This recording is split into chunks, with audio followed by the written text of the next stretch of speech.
नमस्ते। ब्रह्मा को अत्यंत सुंदर अप्सरा तिलोत्तमा की रचना क्यों करनी पड़ी? अप्सरा तिलोत्तमा के कारण सूद उपसुंद नामक दो असुर भाइयों का विनाश और इसमें से पांडवों को मिली सीख की ये है कहानी।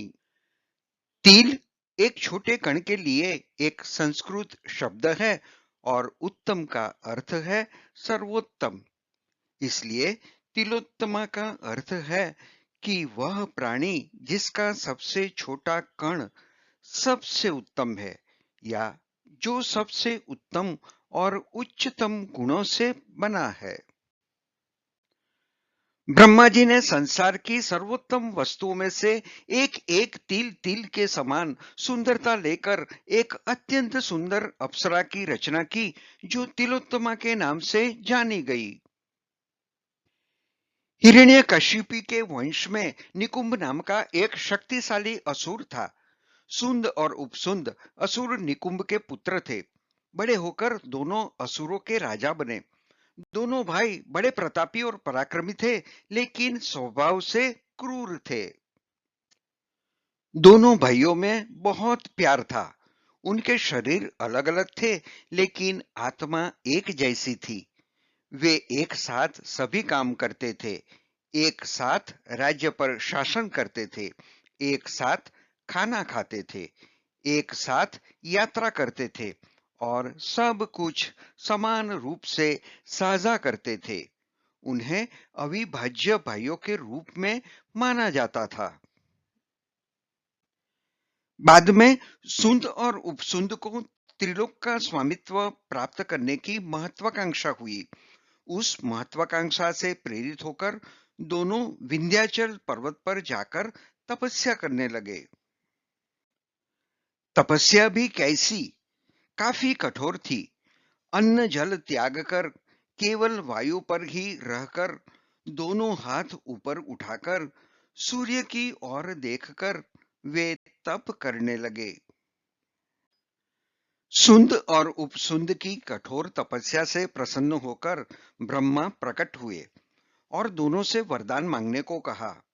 दोनों ने प्रणाम करके कहा, हे भगवान, यदि आप हम पर प्रसन्न है तो हमें वरदान दीजिए कि हम शक्तिशाली और अमर हो जाए। ब्रह्मा ने कहा, मनुष्यों या असुरों के लिए अमर होना असंभव है। केवल देवता ही अमर हो सकते हैं। इसलिए अमरता के अलावा कोई और वरदान मांगो।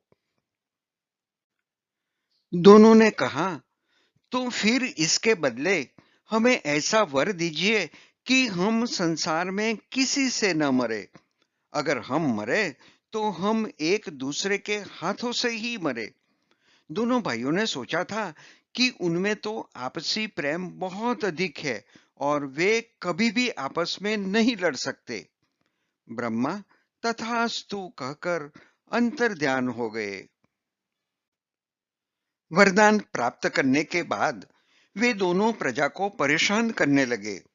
सुंद और उपसुंद के अत्याचारों से संसार त्रस्त हो उठा।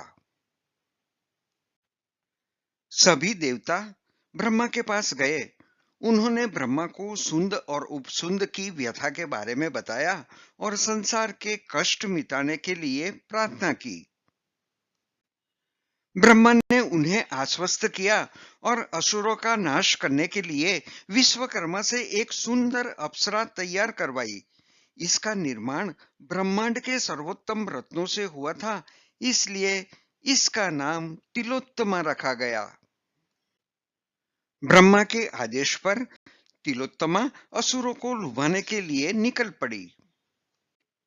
जब सुंद और उपसुंद विंध्य पर्वतों में एक नदी के किनारे शराब पीने और महिलाओं के साथ मौज मस्ती करने में व्यस्त थे, तभी तिलोत्तमा उन्हें फूल तोड़ती हुई दिखाई दी।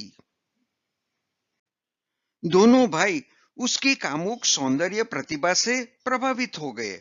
सुंद और उपसुंद ने शक्ति और मदिरा के नशे में तिलोत्तमा के क्रमशः दाएं और बाएं हाथ पकड़ लिए। तिलोत्तमा ने कहा कि मेरा संकल्प है कि मैं दो से नहीं, दोनों में से एक से ही विवाह करूंगी। दोनों भाइयों ने एक दूसरे से कहा कि तिलोत्तमा तुम्हारी नहीं, मेरी पत्नी होनी चाहिए। तिलोत्तमा को पाने के लिए दोनों असुर आपस में लड़ने लगे और दोनों एक दूसरे के हाथों मारे गए। देवताओं ने तिलोत्तमा को बधाई दी और ब्रह्मा ने उसे वरदान के रूप में ब्रह्मांड में स्वतंत्र रूप से घूमने का अधिकार दिया। ब्रह्मा ने यह भी आदेश दिया कि अप्सरा की चमक और तेज के कारण कोई भी उन्हें अधिक देर तक नहीं देख पाएगा। अद्वितीय सौंदर्य से मंत्रमुग्ध कर देने वाली थी अप्सरा तिलोत्तमा। महाकाव्य महाभारत के आदि पर्व में बताया गया है कि देव ऋषि नारद पांडवों को अप्सरा तिलोत्तमा द्वारा असुर भाइयों सुंद और उपसुंद के विनाश की कहानी सुनाते हैं और पांडवों को एक ऐसी नीति बनाने और लागू करने की सलाह देते हैं कि जिससे पत्नी द्रौपदी के कारण कोई भेदभाव न हो और आपसी बंधु प्रेम की रक्षा हो सके। नारद मुनि से सुंद और उपसुंद की कथा सुनने के बाद पांडवों ने नियम बनाया कि जब भी एक भाई द्रौपदी के साथ बैठा हो तो दूसरा भाई वहां नहीं जाए। यदि दूसरा भाई यह देखे तो उसे 12 वर्ष तक ब्रह्मचारी बनकर वन में रहना होगा। यह थी अप्सरा तिलोत्तमा की रचना के कारण सुंद और उपसुंद का विनाश और इसमें से पांडवों को मिली सीख की कहानी। धन्यवाद।